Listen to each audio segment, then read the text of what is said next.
on today's program. Hello everyone, welcome back to another episode of Coffee Bar Confessions. We are dedicating the next several episodes to the youth, the future of our churches. Each week during this month, we will be sharing coffee and insight with various members of youth ministry. Confession is good for the soul, and maybe we can bring out some thoughts that may help youth workers out there as well as churches that want to take their youth to the next level. You're about to embark on a few minutes of raw testimony with a candid, unscripted program that goes beyond the pulpit and straight off the church bus. Open conversations that share the true view of Christ to help us through today and into a victorious tomorrow. This is Coffee Bar Confessions. Hello everybody, welcome back to another episode of Coffee Bar Confessions. I'm your host Matt, and we're here with Timmy, and we have today very special guests with us.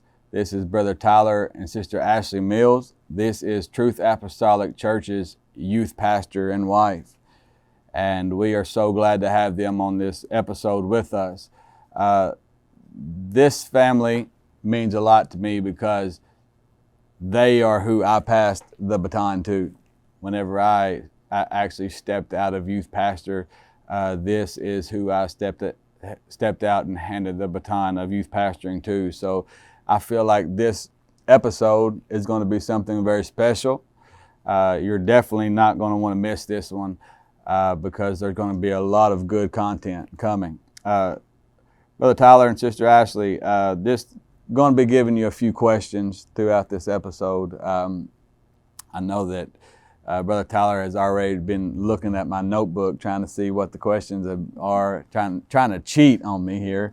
But it's going to be a lot of good talk. And so we're just going to give you a few questions, and there's a lot of people out here listening that, they need the answers to these questions. I need the answer to these questions. Youth pastoring for 17 years, which is why me and Brother Timmy, we actually decided to do the youth month because, this is December, this is the end of the year, and there are a lot of young people out there that need what we are going to tell them today. Okay, so just want to start off, one of the hardest things sometimes as youth pastor, and I know this to be true from my experiences, there are so many times that we have youth functions, and we will invite other people to come to these youth functions. Us as youth pastors, we have the mentality that we don't want it just to be 4 or 5 kids. We want to be able to invite the whole church. We want to be able to invite the whole, the pastor, the administrative pastor, the whole group of people, and we want everybody to be involved. But one of the hardest things as a regular saint sometimes is how do we, that are not involved in youth department, how do we get involved in a youth function? Well, I would say the main thing would probably be just to, if you have the burden to get involved in the youth department and trying to get involved, I would say come to me or my wife and just ask. If you have a burden to do anything at all, it would just go to ask.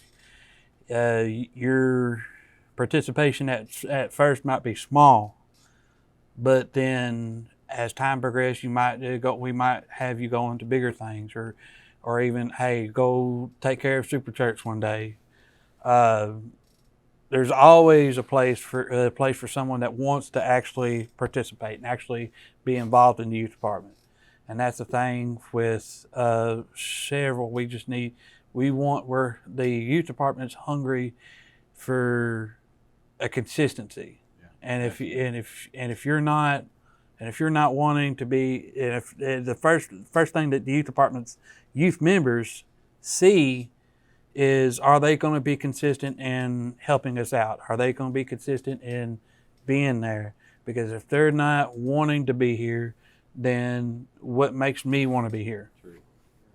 A burden, and having a true burden, it births consistency. Yep. That's what consistency is, what births a great youth department.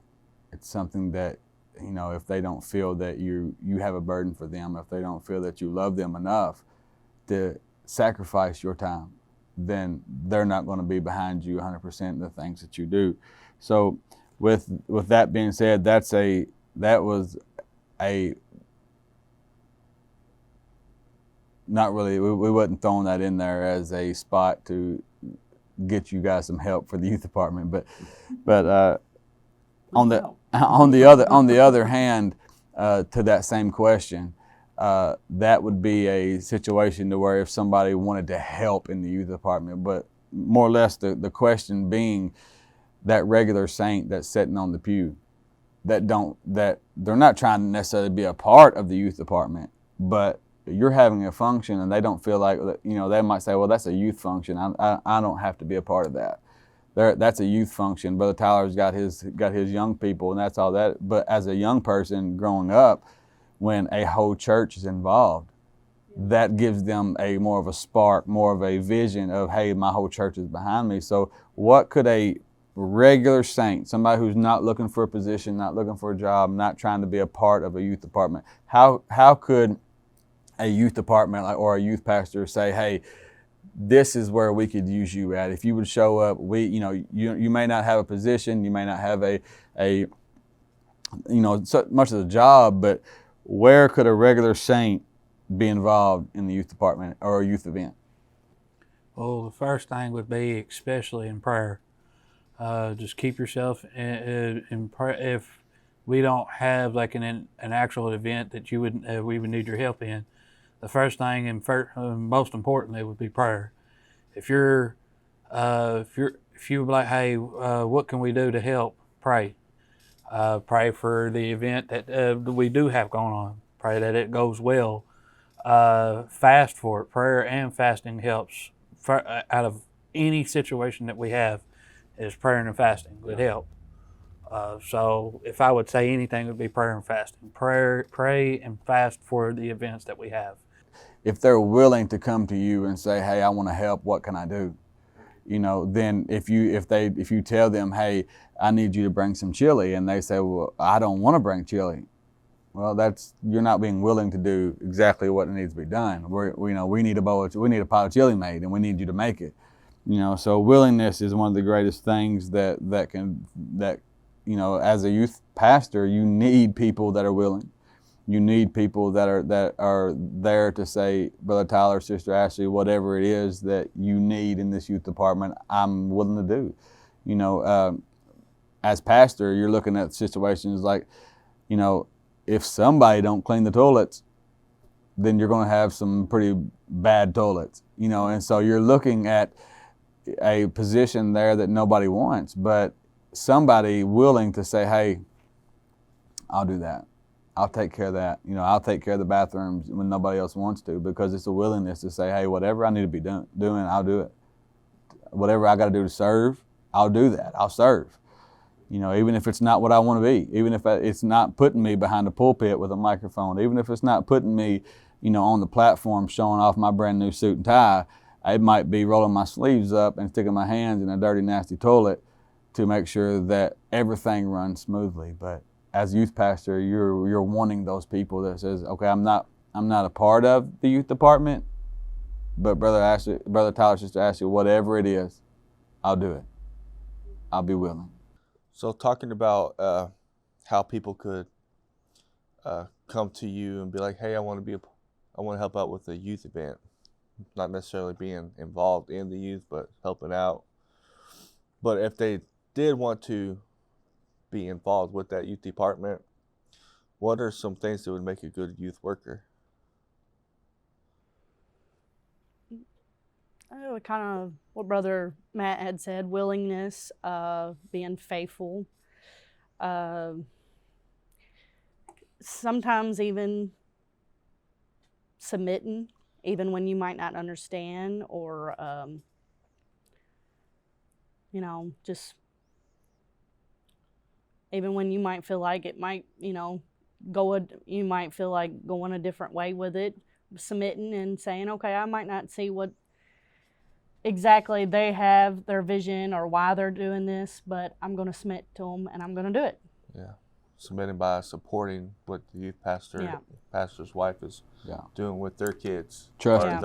Trust. Yeah, exactly. Trust as well. Yeah. That's good. Tyler? I'd say a lot of the whole lines of what my wife said. Being able to submit yourself, and not saying like be full control. Brother Tyler, Sister Ashley's full control of you, and we're being hard and we're being mean and stuff like that. It's not that. We're trying to get our not just in our vision, but to get the youth moving. Yeah. And if we're being the devil and just life in general already is wanting to hit each and every side. And if we're fighting within too, what movement are we actually doing? Yeah. So we need and so I would say to be submitted to the leadership that's been put in place, trusting that leadership that's been put in place, right. Because if you don't have trust in us or trust in whatever leadership that you're under, there's no movement, no growth, and there's no progress. Yeah. So I would say trust and being submitted, which would be trust. And if you've never been in a position to hold the title of youth pastor, then you may not would understand that a lot of times you'll hold a meeting and you'll have a function and you're the head of that function and you're saying, hey, this is what we've got to do, this is what we've got going on. And all your workers out there are saying, well, I'd rather do this or I'd rather do that. And what they don't realize is you've already spoke to the ones above you and got the vision of what this is how it needs to be done. And it's your job to take that vision and go run with it. And this is what they've told you had to do. And everybody's like, well, I'd rather have it this way. Well, I'd rather have it that way. Well, we've got to make sure to have it the way of the pastor, the way of the vision of of what God has told us to do. And, we've got to make sure that everything is ran just right. So trust and willingness and faithfulness is all absolute great, in my opinion, is great, attributes of a good worker, but as well, on top of all that, right beside all that is you want somebody with a burden. You want somebody who, you don't want to have a youth worker that is looking for a job or a job title. You want somebody with a youth worker that has a burden for young people, who has a burden whenever it comes to y'all taking somebody to a youth rally and, you're driving all the way to Paducah to go to a youth rally and, that's a long way, and most people have worked Friday night or Friday all day and they're wore out and tired and they know good and well what's going to happen afterward. You're either going to do one of two things. You're either going to stay for the afterburner afterwards or you're going to go out to eat somewhere. And so it's going to be late when you get home that night. Most of the time it's early Saturday morning when you get home as a youth worker. And so willingness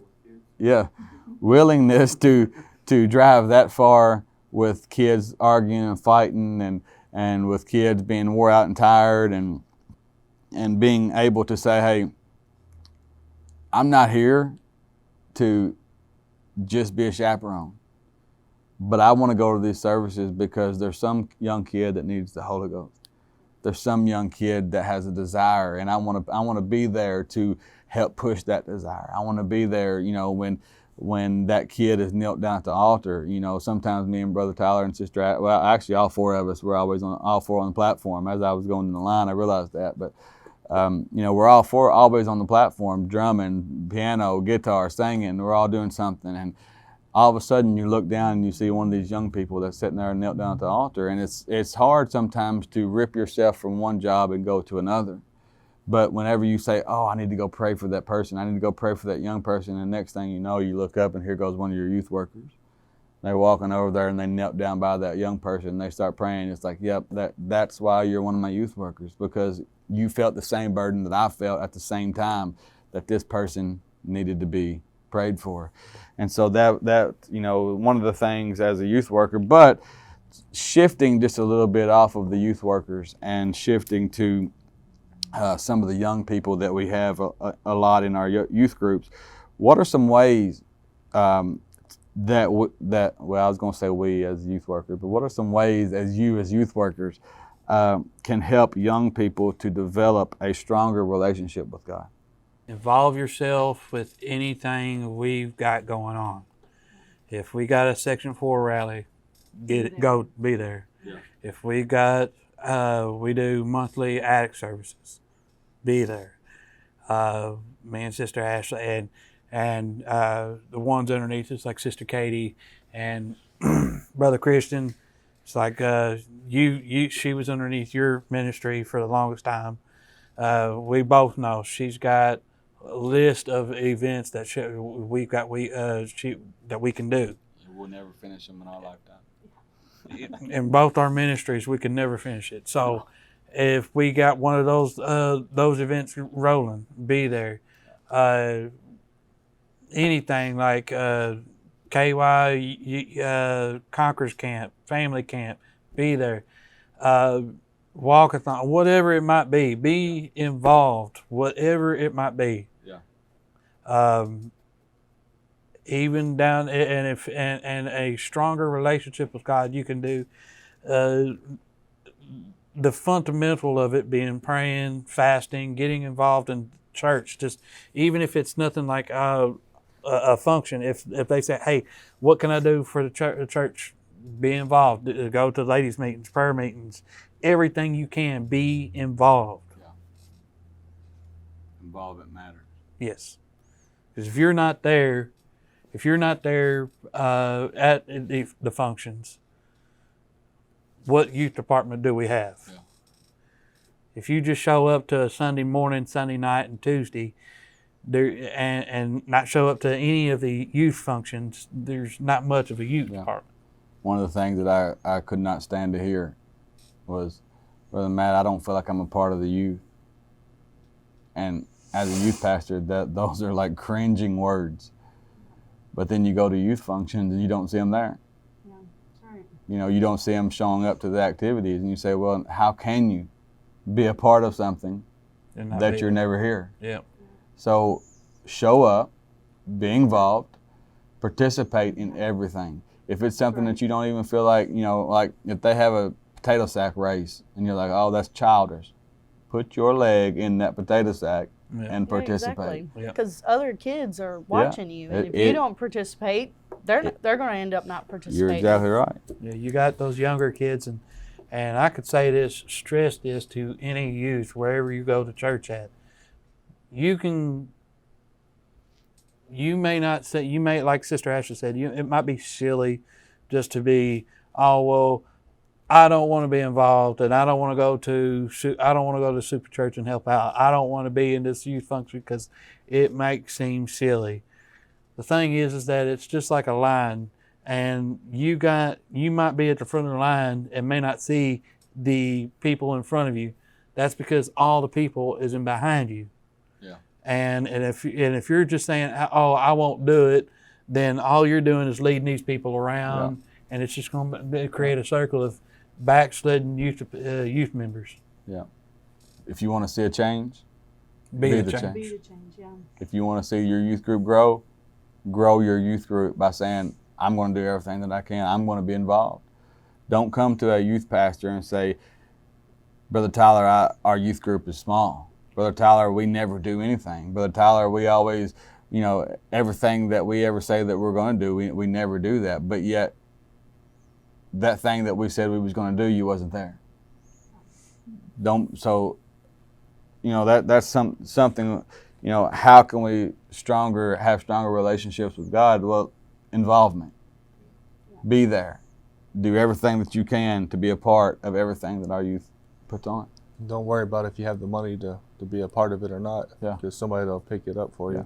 You don't know how many times a young person would go home because parents didn't have the money to eat a we'd have like a dinner, and they'd have the money to pay for some nachos and cheese. They'd have the money to pay for an ice cream. But not one time did they come to me or Brother Tyler and say, hey, I want my kid to be here, but I don't have the money. Because all we would have done is said, go eat. It's already paid for, go eat. But you can come up with whatever excuse you want to come up with. Yeah. And they will. That's another thing, being connected to your youth leaders Yeah. and talking to them over any situation Yeah. you're going through. That helps as well.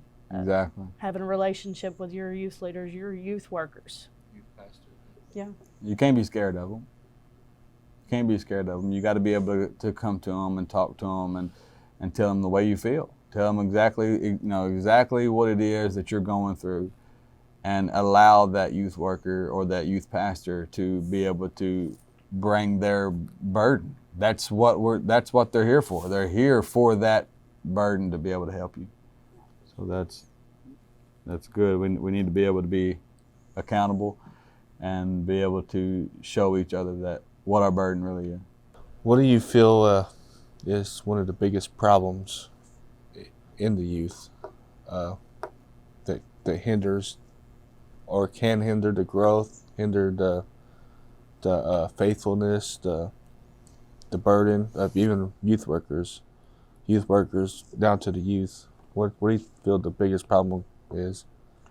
The biggest problem in any youth department right now, and even in this day and age, especially post-COVID, is parental support.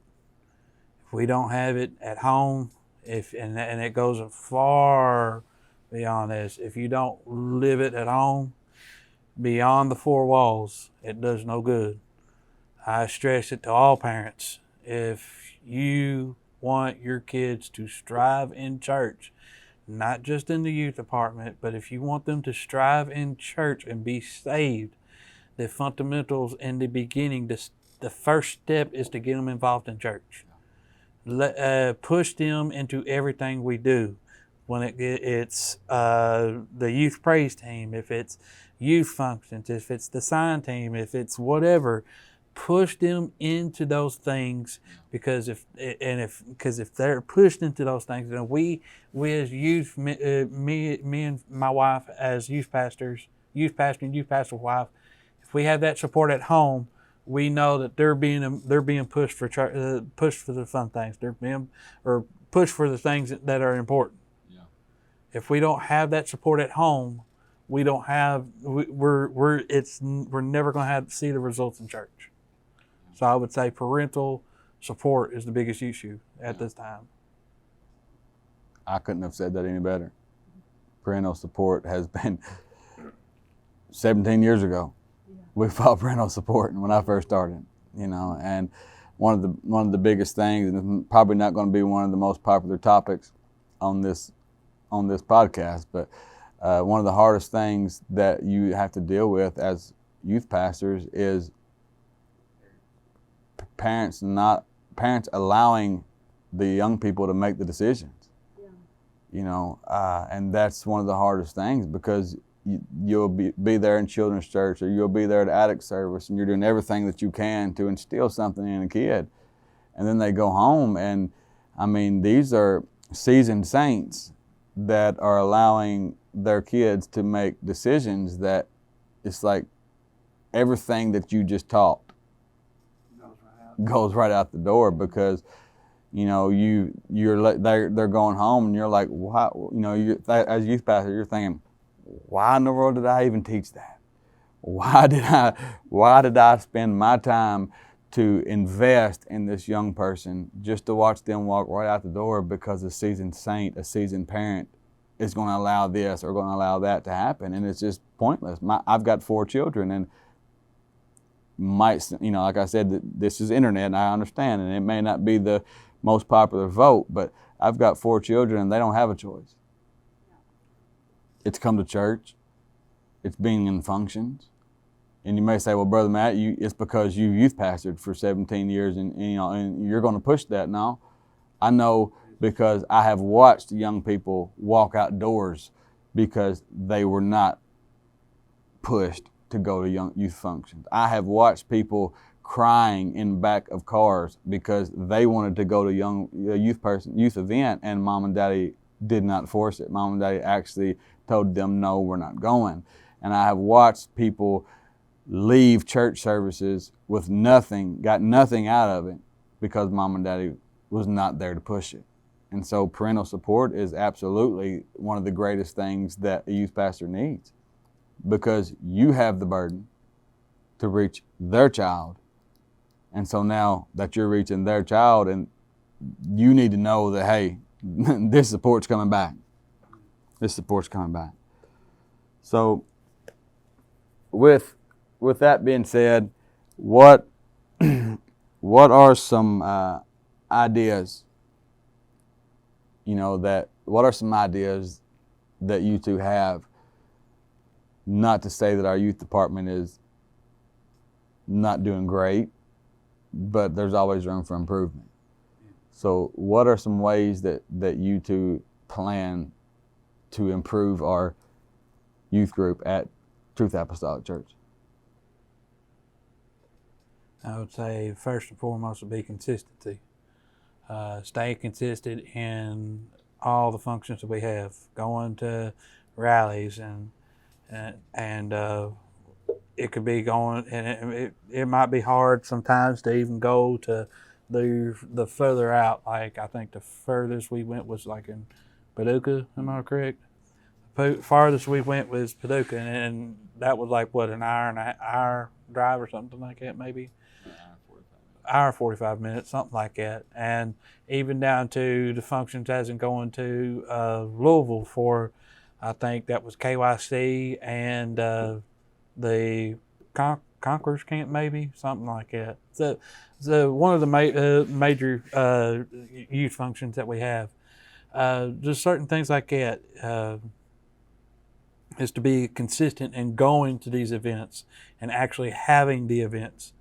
Because we might only have the faithful few, and for the longest time, even into your ministry, we had just the pastor's family. We only had Sister Ashley, Sister Katie, and myself. At one time, it was just us three, and we even though it was just us, we still had the events to go to. And who knows? I myself, Sister Ashley, could have been struggling, and it goes still for this today. We might just have the one or two people to show up, and ultimately we don't know what they're facing. They could be facing struggles in their heart, their home, at school, and it's nice to go into an area and into an atmosphere that they can feel like, okay, I can recharge, and I can feel like, okay, I'm here with friends and I'm here with family. So yeah, I would definitely say being consistent. What do we do when we invest in the youth, but they don't seem to want to be helped? There's not a whole lot of times where you're actually going to feel like you want to. There's not going to be a whole lot of times where you feel like, oh, well, I want to be here, and I got to be here, and I got to have that ability. No, there's sometimes you're not just going to be wanting to come. Yeah. Sometimes you've got to push yourself to go, okay, I've got to go.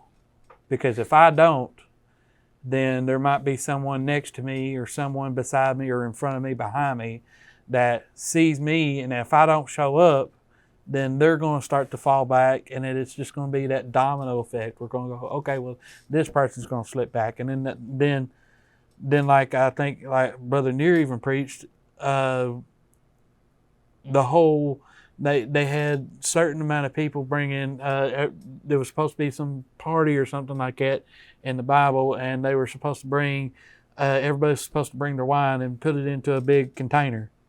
And then but everybody was like, oh, well, let someone else deal with it. Let someone else bring it, and let's just bring water.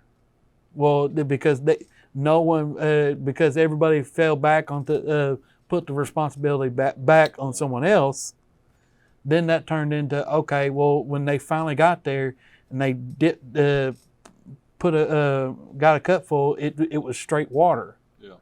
So if you fall the responsibility back on the next youth member, there's going to be no one there. Yeah. Keep on showing them love.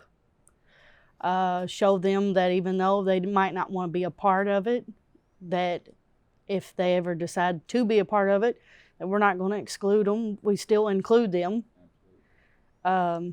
Keep on praying for them. Just show them that, pretty much what I said, that you love them, and nothing that they do is going to, just turn you off and make you, push them away. You're investing everything you can. You're doing this addict service, and you got addict service just like the way you want it. And that negative youth member comes in and says, "I don't like it like this. I'd rather." Do you say, "Okay, well, let's try to change some things. Let's try to implement some ways to reach that young person," or do you stand up and say, "No, this is how we're going to do it"? A whole lot of times, if we always go off of what everybody else says, and that's where it's we need to have a consistency, and that's not saying if there is something wrong that we're doing to change. No, we do. If say like if one youth member was to go, "Oh, hey, I don't like this, and this ain't fun, and why can't we change it?" Well, the better thing to do is to take that advice, look at them and go, "Okay, well, what do you think we can do better?" Yeah. And they would say, "Okay, well, why don't we try this?" Well, I'm like, "Okay, we'll look into it. We'll see this. We'll look into it." And now if like say multiple youth members are like coming up to me and saying, "Hey, this seems a little boring," and then it's not really looking into like, not saying that their opinion doesn't matter, but to look at it at the bigger picture. If just one youth member's saying something, look into it, try to change it, maybe tweak it up a little bit, but mainly trying to be consistent in everything they do. All right, because youth members may not like it at first. They may not go, "Oh, well, I don't like it. It's not fun." You may not like. I would try to explain to them, "Hey, it may not be exactly the way you like it right now. But look at it. You're looking at it at a smaller picture. Yeah. You're looking at it at a focus point. Widen your view at it. Try to see it through the youth pastor's eyes. What is Brother Tyler or your youth pastor? What are they trying to accomplish here? And then maybe you can find the enjoyment in looking at it in his vision or her vision or whoever it might be. What is their goal into it?" Well, you gotta come at this with a open door policy is what they call it. Yes. It's open door policy, and you gotta be willing to allow them to make their comments. But what they don't understand is where they're looking at it with their perspective. Yeah. Youth pastors are looking at it from the perspective of the whole youth group. Yes. They're trying to make it to where, we can't just focus on this one. You got to focus on the whole thing. So I think you said it great by saying that, you take their advice, you say, well, let us think about it, let us pray about it. And not to say that you don't implement that in some way, but you take that advice and you say, well, let's think about it. You can even bring that up to your youth workers and say, how can we implement this without changing the whole process? Yeah. How can we because it might be a good idea, but what you deal with a lot of times when you go back to that negative feedback again from that youth member is it might be a situation to where if you change it the way they want it, it's going to mess everything up, and so there's going to be times where negative feedback comes in and you say, well, that's a good idea, we'll fix that, we'll change that, we'll implement that, but there's going to be others that you kind of throw into file 13, what they say, and you throw it out the door, the trash can, and say, we'll just keep on moving like we're moving because I see the end picture. I see the end of it. And speaking of the end of the picture here, how do y'all envision your youth department within the next 2 to 5 years? Well, I would definitely say growth, seeing it expand to even to different cultures where we see different races, anybody come in with where we're involved doing things, and then even down to the point where we're expanding at a point to such a growth that Brother Orton's like, hey, we're going to have to go do something. Like, because right now we have the old church and new church. And right now, I know for the church is being used, the old church is being used for evangelist quarters, or right now it's for a tornado victim. But we can, Brother Tyler, we got to use that church for the youth. Yeah. So anything for the youth members, we got to use it. You use that, and I would like to see even. I think you even had that vision at one time where we use the old church for youth church. Yeah. And where Brother Tyler, you use that for y'all gonna be over there for youth. Y'all might meet up here, and we have a church bus and y'all drive the youth here. Yeah. I would like to see that. I would like to see where we expanded so much that we have expanded outside the new church walls, or even down to the point where Brother Orton goes, hey guys, we're gonna have to build. We're going to have to build a new church because the youth has expanded so much, we can't hold them. We want growth in the next 2 to 5 years. I definitely do not want just the same 20 kids that we have. And mainly that is actually from the Sunday school class. That's not really even like teenagers. We only have a few teenagers.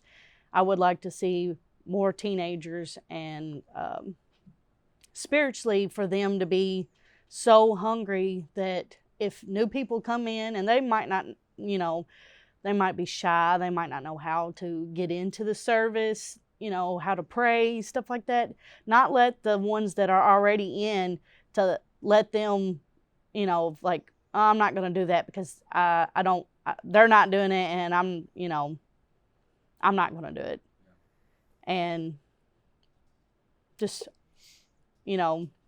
hopefully that they are so hungry that it's like fire. It spreads to all of our youth group, that even the new ones that come in, they see our kids, they're faithful, they're praying, they are doing everything like he said, they're faithful to church, and they're like, wow, I want what they have. And let it be, let it be just something awesome happen. That's what I would like to see in the next 2 or 5 years, that the kids, they're like, they want to be used for this. They want to do, go and do this. They want to lay hands and pray for each other, whatever it may be. Because in 2 to 5 years, our kids that we have now are going to be our teenagers. And yeah, I would definitely like them to see, not to hold back, be participating in whatever situation it may be. You spoke it into existence. Now have faith it's going to happen. Start seeing it. Start seeing it now. Don't wait 2 to 5 years. Start pushing that now in the youth department and saying, hey, talking to every youth pastor out there, say, hey, this is it. This is my time is now. I see this in 2 to 5 years, and it might take 2 to 5 years to do it, but what can I start doing today to go ahead and be laying the footwork, go ahead and be laying the grounds right now, that in 2 to 5 years it can happen. Our youth group can be exploding out of the walls. It ain't got to be done by 50 and 60-year-olds.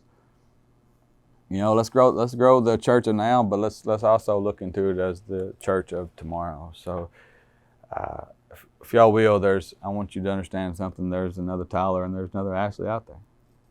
Okay? And so we're getting ready to bow our heads and we're getting ready to pray. And I want you to close your eyes and literally act like you were sitting at your bathroom sink right now, looking in the mirror. And in the reflection of what you see, I want you to pray for that person that's out there that's just like you. I want you to pray for that youth pastor out there that has went through all this, that has went through, like you said, the parental support. Pray that they will get parental support. Pray that they will get help in every way possible. Pray that they have, maybe there's a youth pastor out there right now that's battling, trying, how can I get these young people to get a relationship with God? So let's just pray that God would touch somebody's heart right now that's just like us. Dear Father, we come before you. God, we ask you, God, to move on every Tyler out there, God, every Ashley that's out there, God, every ear listening, God, to the words that they spoke today.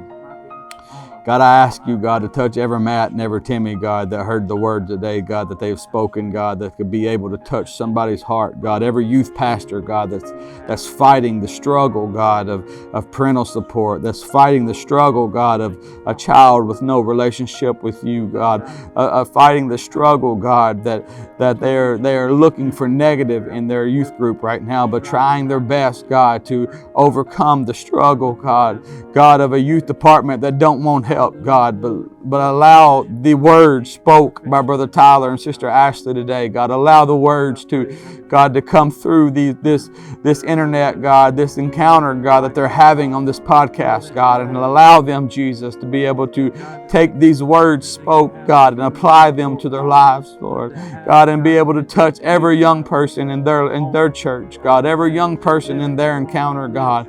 God, I speak to the multicultural generation, God, and I ask you, Lord, God, that you would just move, God, and you would speak, God, to their homes, God, and send angels around them, Lord God.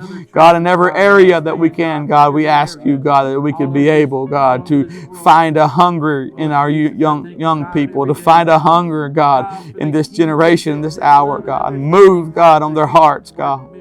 We thank you, Jesus. God, touch every person out there listening, God. We ask you to move, God, today. In your name, Jesus, we pray. So, we thank you guys for coming. We hope you enjoyed your time on Coffee Bar Confessions. And I enjoyed myself. Just like I told you at the beginning, it was going to be a great episode. There's a lot to be said in this episode, and there was a whole lot more we could have asked you guys, and we could have been here a whole lot longer than we have. But we had a good time with y'all today, and we want to thank you guys for coming and being a part of Coffee Bar Confessions, and we want to thank you for being on Coffee Bar Confessions.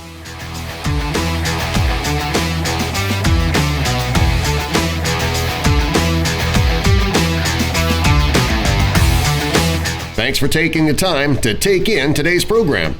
This is a media ministry outreach of Truth Apostolic Church in Madisonville, Kentucky. For more information about our ministry, visit our website,